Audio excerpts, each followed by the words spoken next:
Bhagavate Vasudevaya.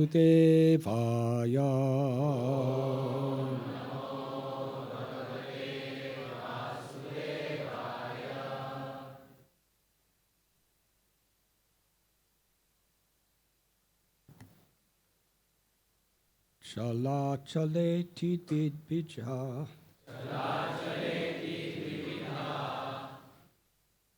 Pratishta jiva mandiram. Udvasa vahane nasta.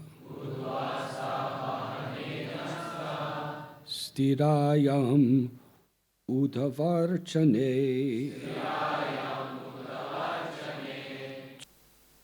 Chala, movable. Achala, immovable. Iti, thus. Vivida, of two varieties. Pratishta, the installation. Jiva Mandiram, of the deity, who is the shelter of all living entities. Udvasa, sending away. Avahane, and calling forth. Nasta, are not done. Stirayam, for the permanently established deity. Udhava, my dear Udhava, Archane, in his worship. The deity form of the Lord, who is the shelter of all living entities, can be established in two ways, temporarily or permanently. But a permanent deity, having been called, can never be sent away, my dear Udhava. Purport. The devotees of the Lord understand themselves to be the Lord's eternal servitors. Recognizing the deity to be the Lord himself, they permanently install the deity and engage in perpetual worship.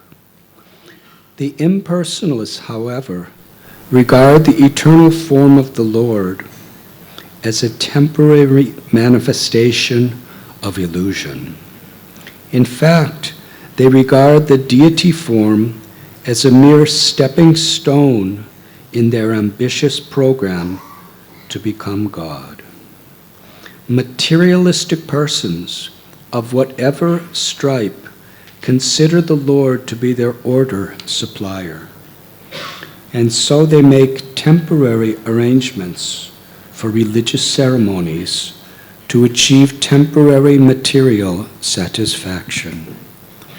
This temporary mode of worship is favored by those desiring to exploit the personality of Godhead for their personal ends, whereas the loving devotees in Krishna consciousness eternally engage in worship of the personality of Godhead. They install permanent deities meant to be worshipped perpetually. Hare Krishna. Thank you for coming here on this lonely Tuesday morning.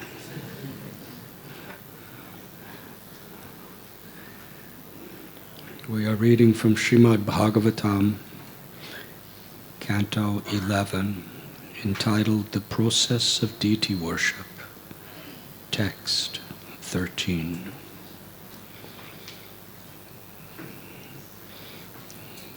This section of Srimad Bhagavatam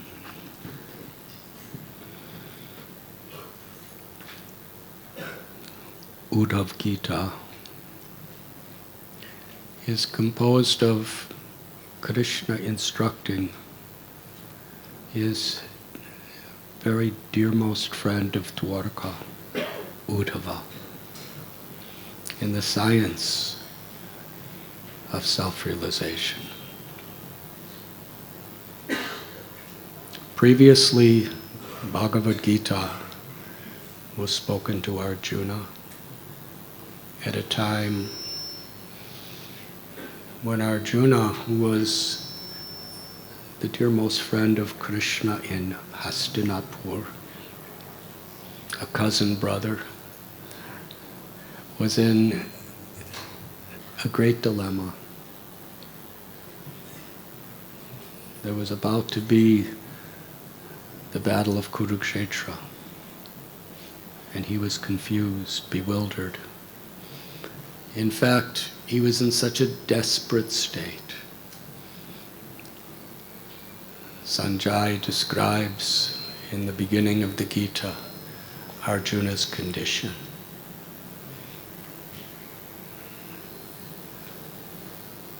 And it was at that time that he turned to Krishna and asked the most relevant questions that are essential for all living beings at all times, for the understanding of the true purpose of life.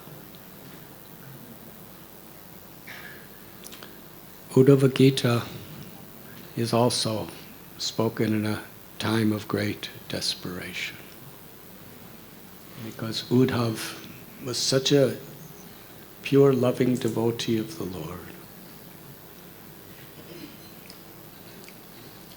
He was so dear to Krishna. They would walk together, they would sit together, dine together, joke together, discuss problems together. Sometimes they would lay next to each other and discuss so many subjects. They were constant associates. Krishna sent Uddhava to Vrindavan just so that he could witness the pure love of the gopis and the gopas.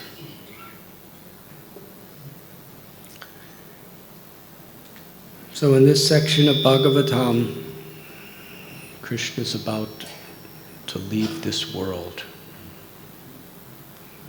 He has fulfilled his purpose of his incarnation. And Uddhava knows Krishna is going to leave.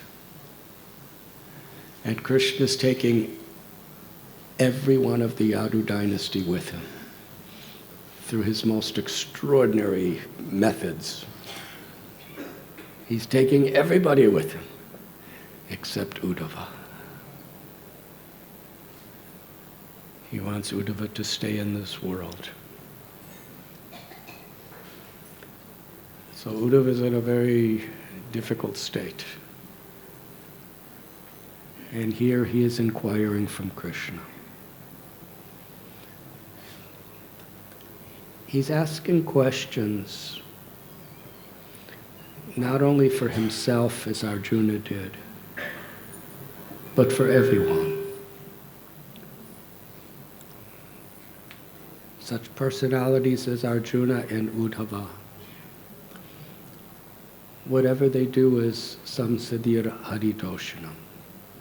It's for the pleasure of the Lord, in the service of the Lord. And what is the greatest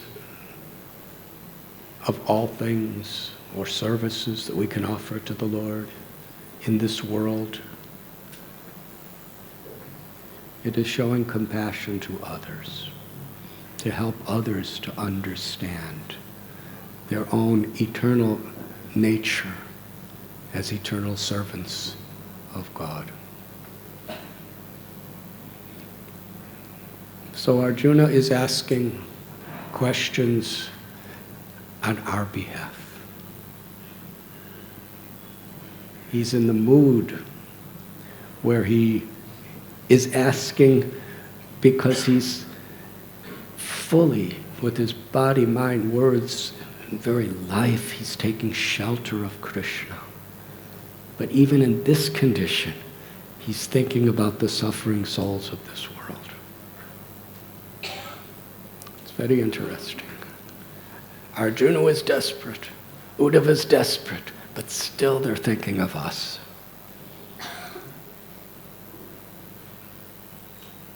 Still they're asking questions on our behalf so that we could realize real happiness. So these teachings that Krishna is giving to Uddhava are so very essential. Over 5,000 years ago. And in this 27th chapter of the 11th canto, Krishna dedicates a full chapter describing the importance and the process of archana, or deity worship. Some people, because they don't really understand the spirit of devotion or the nature of the soul, think that deity worship is something that is either superstitious or for less advanced personalities.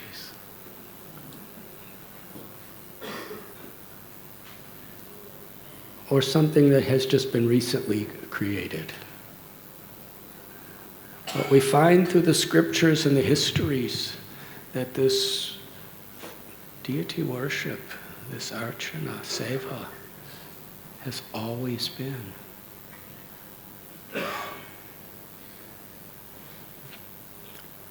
Here in Dwarka, we know the story of Yashoda Mai. She wanted to see Krishna's childhood pastimes as they were performed in Vrindavan. Because it was actually Devaki. Yes, Devaki was asking Krishna that you took birth from me in Mathura and then you left the same night. And I didn't see you again for so many years. By the time I saw you next, you were grown up. But I was always hearing these beautiful leelas of you being a baby and a little child, sometimes stealing butter and giving so much ecstatic happiness to the residents of Vrindavan, and especially Yashoda Mai. Let me see these pastimes. Let me see this form. Even in this world, when your mother or father is 96 years old and you're almost 70, they still remember you when you were a little baby. It's natural. It's the nature of a parent. However old the child comes, they always remember, I remember you were on my lap, you were in my arms. In fact, even in my own life, my father, he's always telling people about the first time I walked. I'm not going to tell you that story. It's quite boring, actually. But for him, it's not.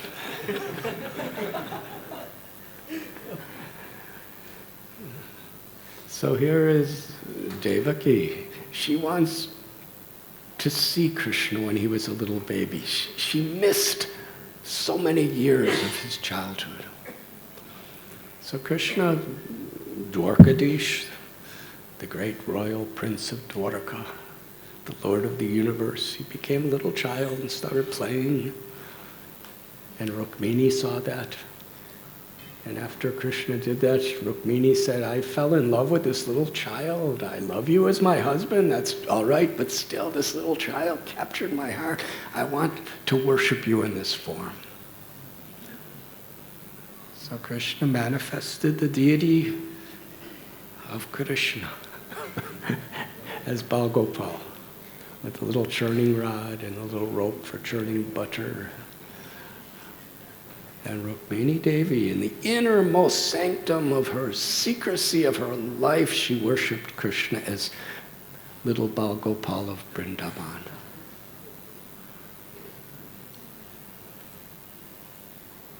And while Krishna's speaking this story to Uddhava, Rukmini's probably worshipping Bal Gopal.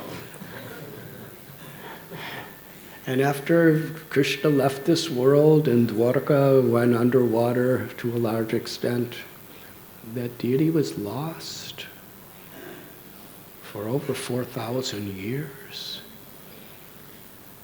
And then there was the great avatar of Vayu, Madhva.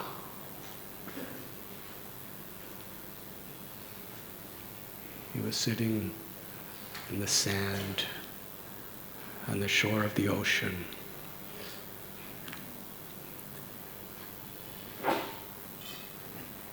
And there was a boat, and on that boat, hidden in a block of Gopi Chandan, was that deity of Krishna. And when Madhvacharya received that deity, he composed the most wonderful songs. And he established the temple. Now, Sripad Madhvacharya was one of the greatest philosophers that ever lived. Composed so many books, had so many thousands and thousands of followers. He was the primary person in the Brahma Sampradaya, the crest jewel of renunciation. But yet so lovingly, every day he worshipped this deity of Udupi Krishna.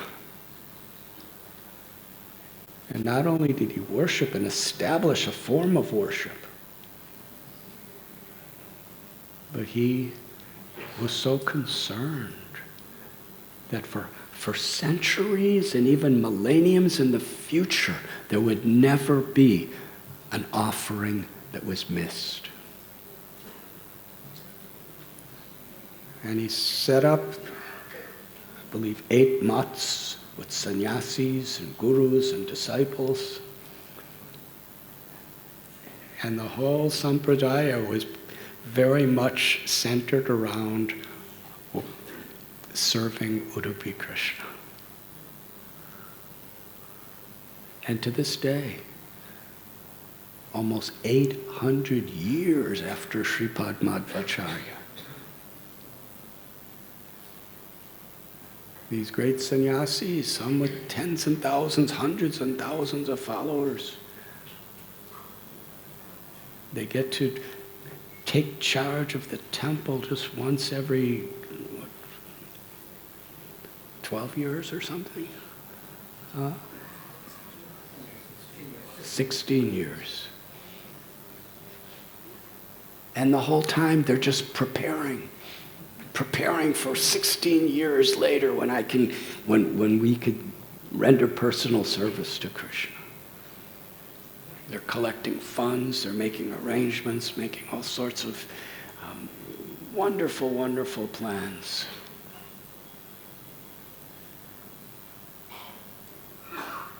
This is how the great Madhvacharya took deity worship seriously. And it wasn't just for neophyte people who were just who could not see God in their hearts, therefore they're just worshiping the deities until they make advancement. The only persons even allowed to touch the deities there are the great sannyasis, those who have renounced everything of this world and who have, from their very earliest childhood, studied Vedanta and Vedas. It's exalted. Sripad Ramanujacharya,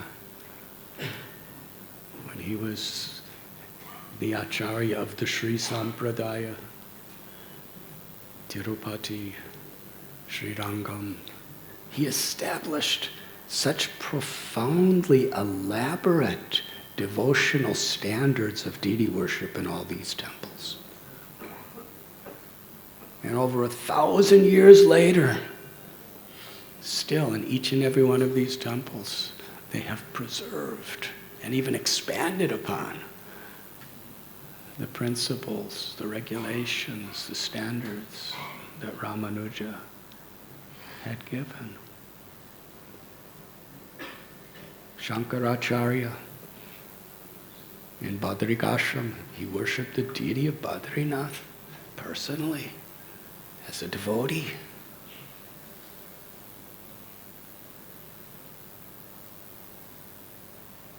And Lord Chaitanya Mahaprabhu, one day in Jagannath Puri, actually when he was a little child, his parents had a murti of Lord Vishnu.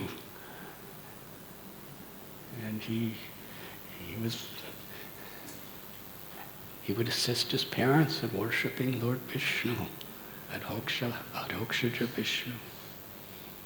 When he was living in Puri, one day, he was speaking to his devotees. He said, in this age of Kali, the supreme Brahman, the absolute truth, the cause of all causes, the God of all gods, appears in two forms, in wood and water.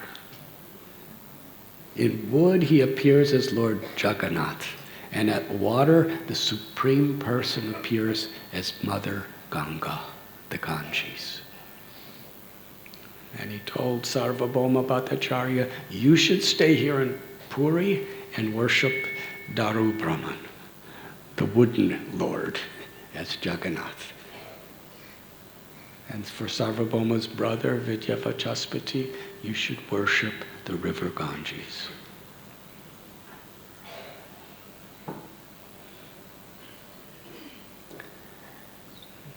Madhavendra Puri, Lord Chaitanya's Param Guru, such a learned scholar, such a renunciate, such an ecstatic devotee. He was seeing Krishna everywhere.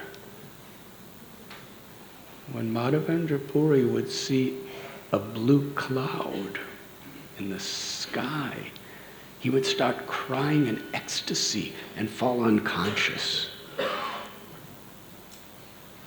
The deepest, profoundest, ecstatic state of samadhi, he would realize just seeing a cloud because he remembered Krishna. When he would see a dark tree, he would remember Krishna.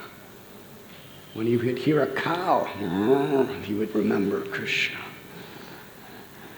In this way, Madhavendra Puri was seeing Krishna everywhere and in everything, but still, he was expressing his love for Krishna in his service to Gopal.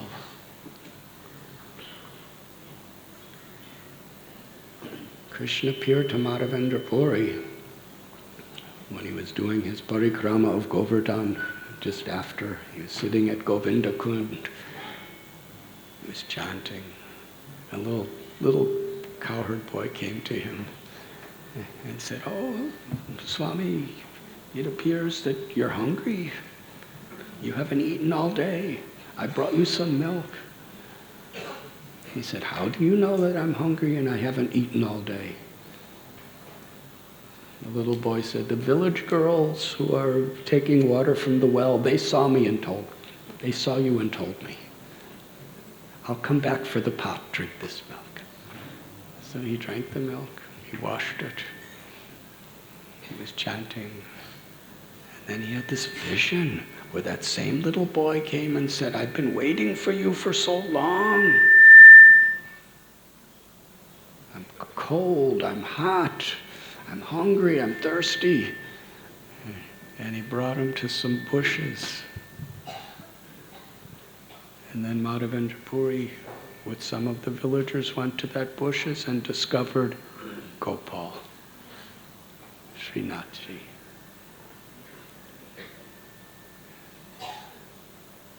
And he put Krishna on the top of the hill and made a beautiful temple for him and established worship.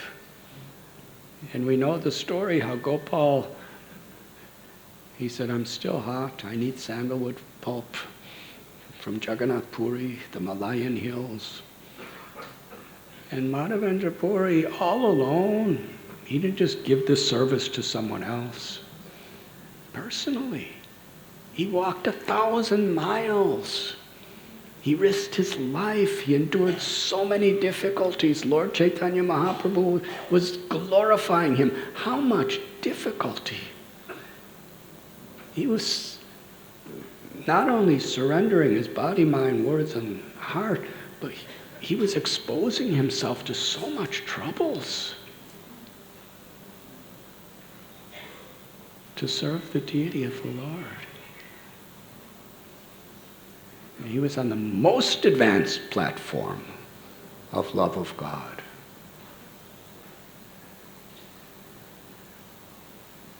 Lord Chaitanya Mahaprabhu himself, every day he would go for the early morning arti of Lord Jagannath with all of his devotees. They would chant, they would dance.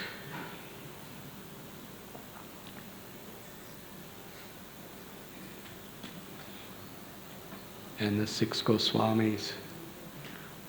These were deities that were established by Vajranabh, the great-grandson of Krishna, 5,000 years ago. Sri Rupa Goswami was so eager to find Govinda Dev. He spent years searching for him.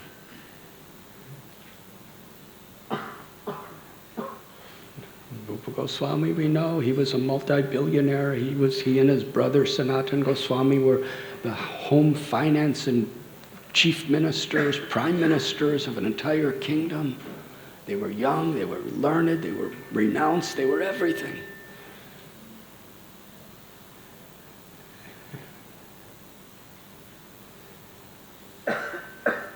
And eventually, Govinda Dev and Madan Mohan revealed themselves to Sanatan Goswami and Rupa Goswami. And 2 of the most magnificent temples the world has ever seen were built by these. At that time, they were just begging door to door. They were mendicants. It is described, the 6 Goswamis, Rupa and Sanatan, they slept under a different tree every night. They wouldn't even sleep under the same tree, what to speak of a house or a shack. And for those of you who know Vrindavan, it's quite hot in the summer and quite cold in the winter. And in those days, it probably rained a lot in the monsoon seasons.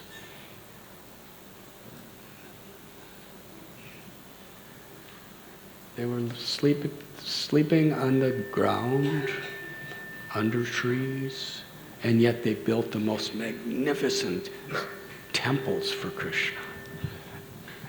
And not only did they build the temples for Krishna, but they built them out of stone. Why?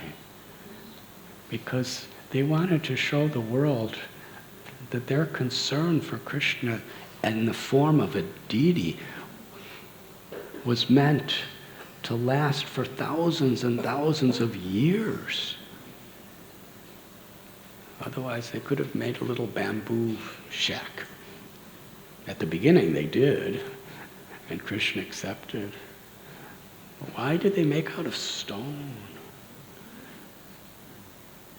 Because this is not just something we do for some time and then we become self-realized and then we do something else. And they establish standards of worship. Sanatan Goswami in his Hari Bhakti Vilas, he's describing, as Krishna's describing here to Uddhava, Sanatan Goswami is describing in great technical details. He wrote this book with Gopal Bhatta Goswami together. Details of how to worship the deities. Gopal Bhatta Goswami, our Srila Prabhupada, he told us, we could learn so much about deity worship from the Radharaman temple. That deity was established by Gopal Bhatta Goswami, manifested to him almost 500 years ago. And yet all the families of these pujaris, their whole life is around Radharaman. Small form of Krishna. There hasn't been a single item stolen. There hasn't been a single offering missed in centuries. Because these great saints have given such a seriousness to how to serve Krishna in this form. Such a commitment. Sri Rupa Goswami describes 64 items of devotional service that are primary, and of them 5 are the most important. Chanting of the holy names of the Lord, reading Srimad Bhagavatam, associating with devotees, going to places of pilgrimage, and worshiping the deity.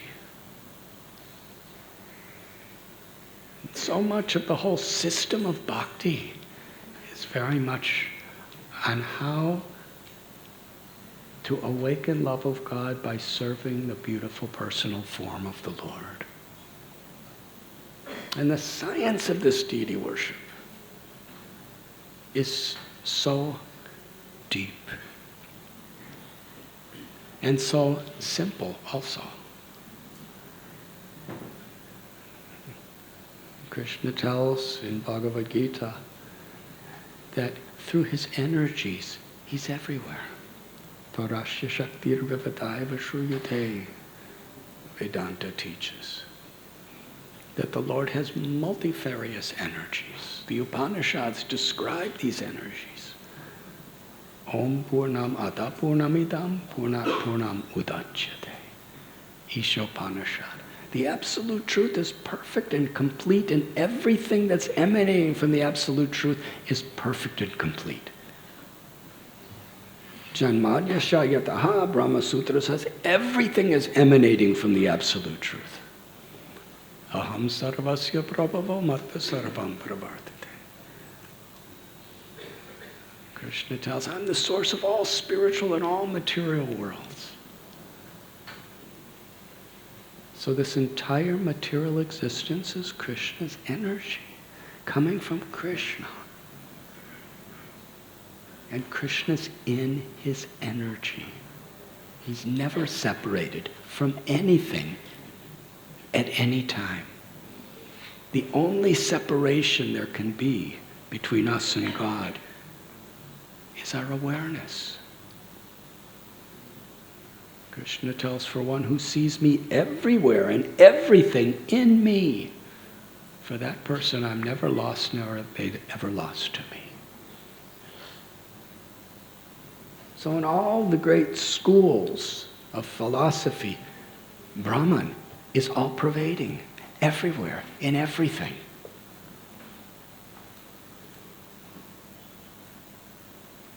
One time, somebody challenged Srila Prabhupada, God is everywhere, so why should we worship him in this idol, this deity? Prabhupada said, if he's everywhere, then he's also in this idol. But the problem is you can't see him everywhere. But he's agreeing to reveal himself just to attract our hearts. So everything is potentially spiritual energy. Daiviheshu gunamayi mama maya duratyaya. Krishna, when he's talking about this material creation, he's saying this divine energy of mine. Because from Krishna's perspective, everything's divine. The difference between spiritual and material is our consciousness. Yes, everything here is temporary. But Krishna, who is Parabrahman, if he wants to fully manifest himself, if Sri Radharani wants to fully manifest herself in a form of wood or stone or metal, who are we to say, no, you can't do this? And why does the Lord do this? This is described by Krishna himself. He comes in the form of the deity just to attract our hearts. He's all attractive.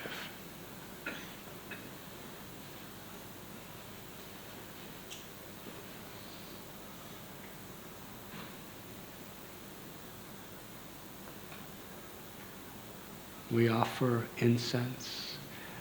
We bathe the deity. But it's important that we do it with consciousness.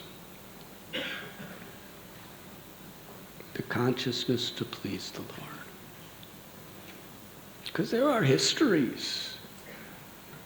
There are histories. Ravana, he worshipped deities. He worshipped at Gokarna. The deity's real. Lord Shiva's in that deity, but he was worshipping Lord Shiva to satisfy his ego and his greed. And similarly, Bhuteshwar, Mahadev, was worshipped by Kamsa.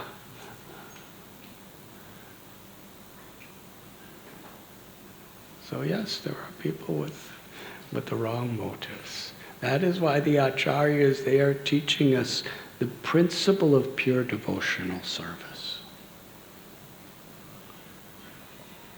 When Srila Prabhupada established deities, and he established many deities, in the line of the six Goswamis, in the line of Sri Chaitanya Mahaprabhu, in the line of all of the acharyas, Sripad Vallabhacharya,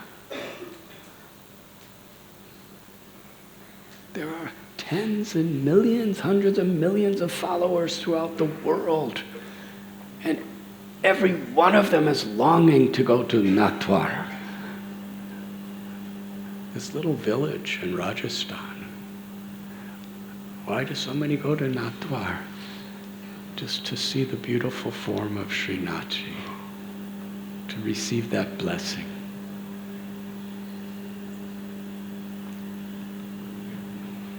Hare Krishna.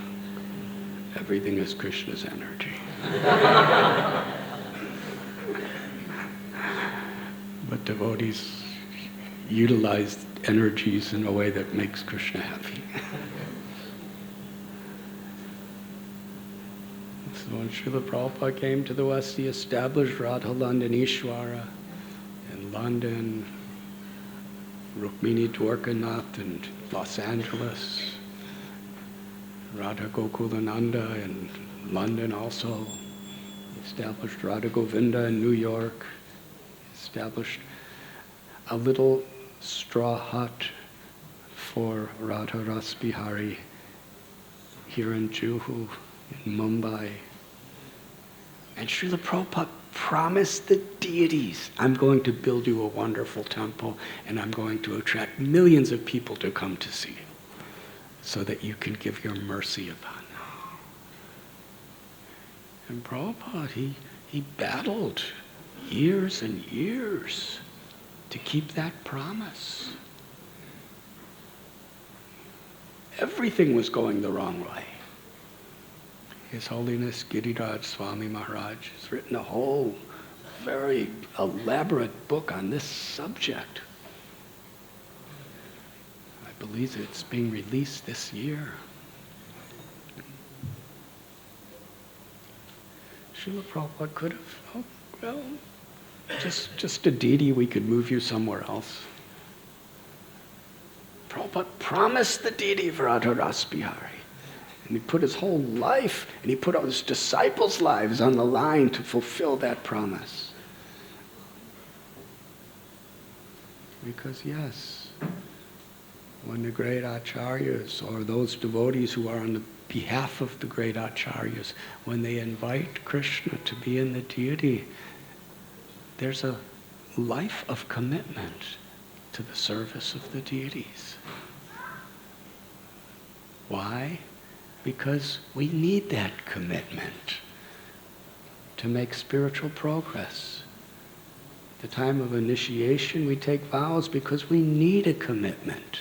Because there's so many temptations and there's so many distractions, and to make spiritual progress, we have to take our spiritual life, our relationship with Krishna seriously. And the deity in the temple is such a completely tangible experience of having a relationship with Krishna. He's there. She's there. For sure. It's not just a question of faith. Faith is important because that faith connects us to reality. But the fact that they're there is not faith. The fact that they're there is reality. It's faith that makes us experience that reality. And associating with people who have faith gives us that experience.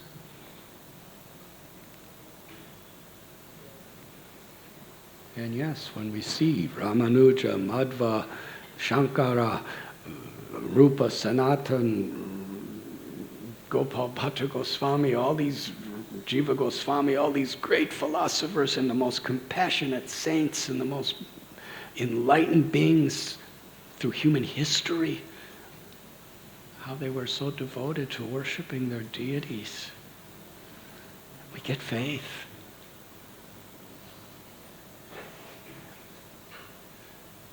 And the seva that we offer.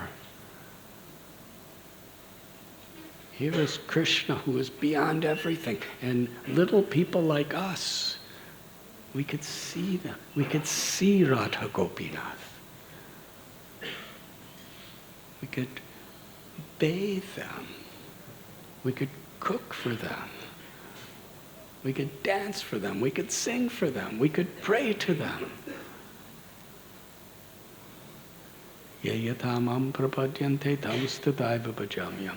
And to the degree we actually surrender to serving them as the servant of the servant and pleasing them, to that extent we actually have a direct experience of their supreme presence.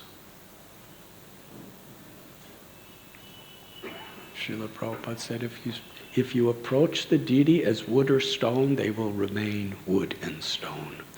If you approach them as the Lord, to please them, to serve them with love, then Krishna, as described in this story of Shakshi Gopal, he can talk to us. He could walk with us.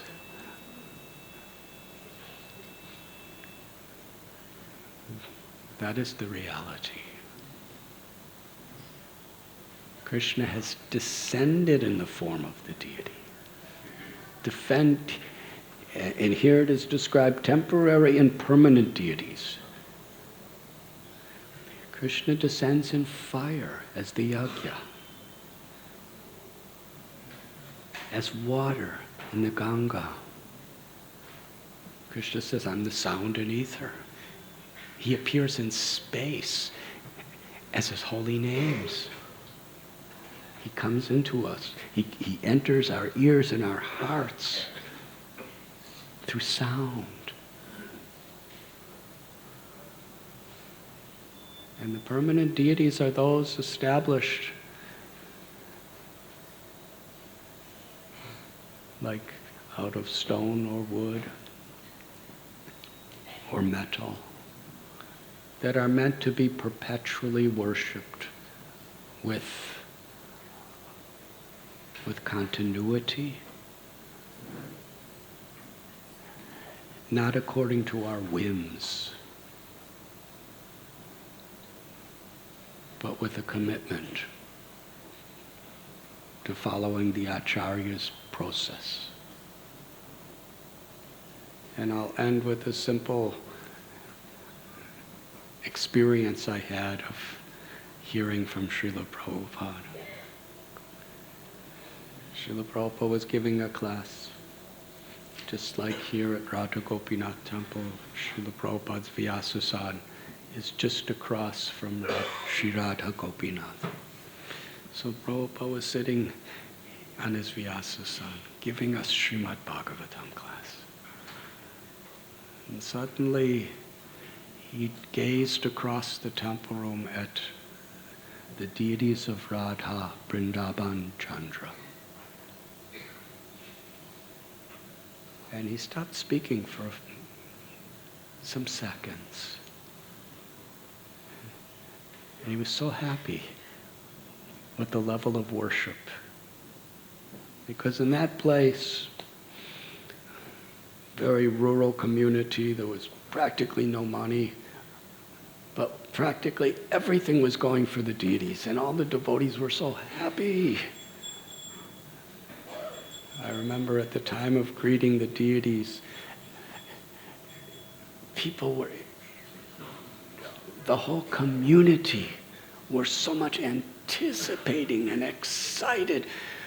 What will Radharani and Krishna be wearing today? What kind of flowers, garlands will they have today? That was a total meditation. And even though the devotees were practically starving with the most austere, unpalatable food because of no money or anything, and isolation, and people had just muddy clothes and just raggedy clothes, but everyone was so happy when they would see nice food on Krishna's plate, and Krishna decorated with jewelry and wonderful clothes. Everyone was happy, dancing, singing. And there is no way even the wealthiest Hollywood or Bollywood or millionaire or billionaire who dresses with all kinds of nice clothes and jewels and everything, nobody could find more happiness dressing themselves or dressing their family members as these raggedy little muddy devotees would find happiness in seeing Radharani and Krishna dressed nicely. Because when you water the root of the tree, the whole tree is satisfied. Material life is everybody's trying to be happy, just watering the little leaves. I'm a leaf. I just want more water, and no matter how much water the leaf gets, it just kind of slips away. And on my little branch, I have other leaves who are my family members. I just want these leaves to be happy. What if you put water on the root, all the leaves become happy? And it's true. And that's the whole idea of deity worship, and that's the idea of a temple. Everyone is coming together, and when Krishna's in the center, when Krishna's happiness is in the center, then we're united. As long as we're thinking my interest and my selfish purpose and my ego, when that becomes the center, there's so much inherent potential conflict and anxiety. And whatever happiness is so superficial, so shallow, doesn't touch the heart or the soul. But when we're united in serving Krishna, when we make that the object of our happiness, helping each other to make Krishna happy, then there's love for each other. It's watering the root. There's joy. King Prataparudra, he was living with great royalties, many of the Rajasthani kings. In Rajasthan, recently I was in Vrindavan and I got a two-hour explanation from one of the Goswamis of how Jaipur was made. It was just made for Radha Govinda. It's one of the most famous cities in the world. Radha Govinda was in their beautiful temple in Vrindavan, worshipped by Rupa Goswami, and then because of this Mughal king who was very arrogant, he was destroying temples, he was destroying deities, he was killing devotees, so they secretly brought Radha Govinda to a fort near some mountains in Rajasthan. Maharaj Jai Singh,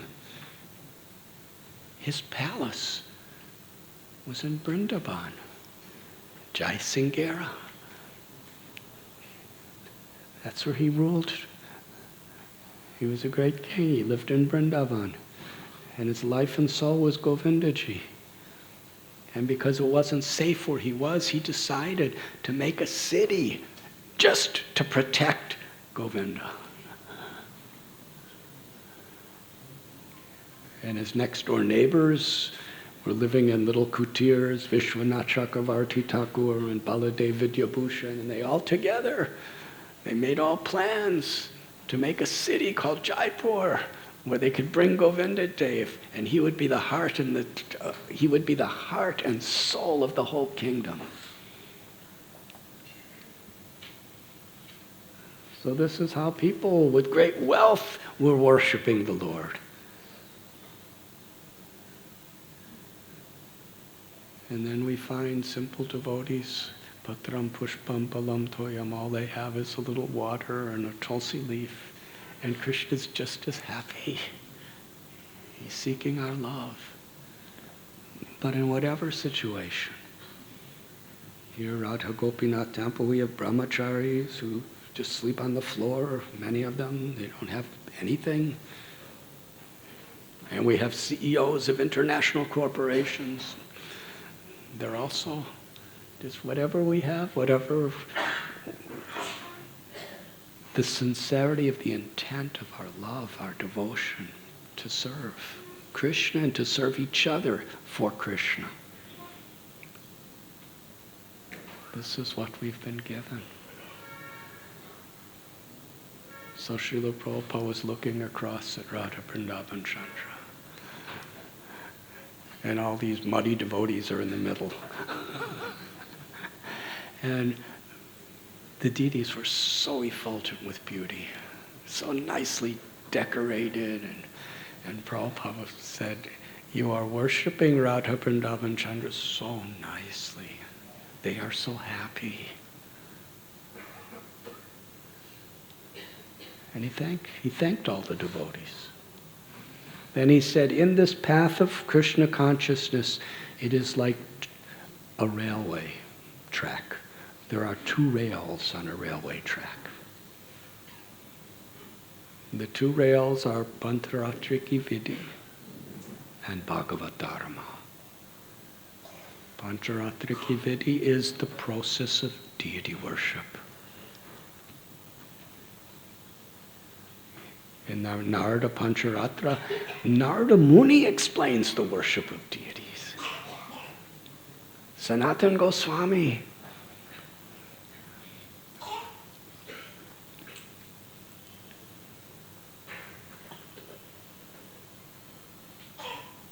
how to regulate our lives in quality of cleanliness, of the mind, of the body, of the words. These are rules to focus our mind throughout the day in being completely clean to make offerings for Krishna. It's a meditation. Deity worship is a 24-hour day meditation if it's done properly. This is Pancharatriki Vidhi, the science and process of how to worship the deities.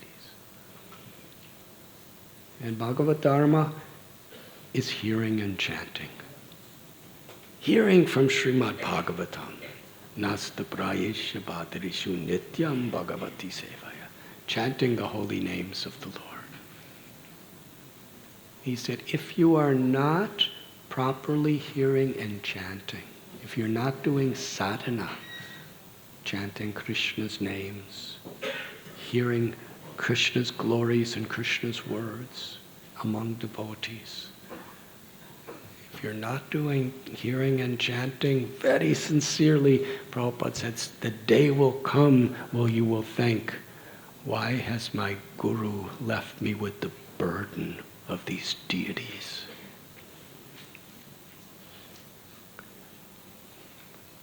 The deities are the greatest blessing that should give us joy and enthusiasm to serve.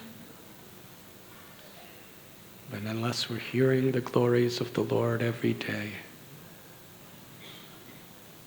and chanting His holy names, then we lose our enthusiasm, we lose our taste, we lose our faith. And then devotional service becomes a chore. Bhakti becomes a chore rather than a most blessed opportunity that we're grateful for. And therefore the basis of our deity worship and the basis of every aspect of our lives as devotees is to hear and chant. Lord Chaitanya Mahaprabhu gave a special emphasis to the chanting of the Hare Krishna Maha Mantra.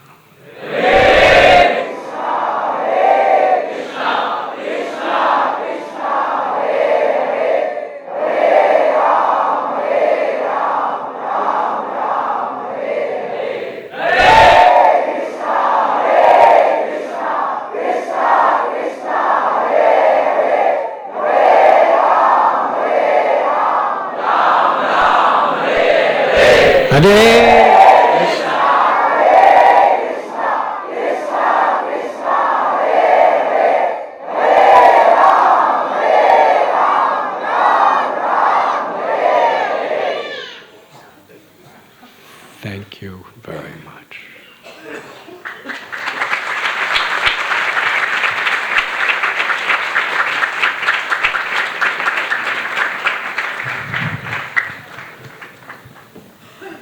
RG Media YouTube channel. Like, share, subscribe.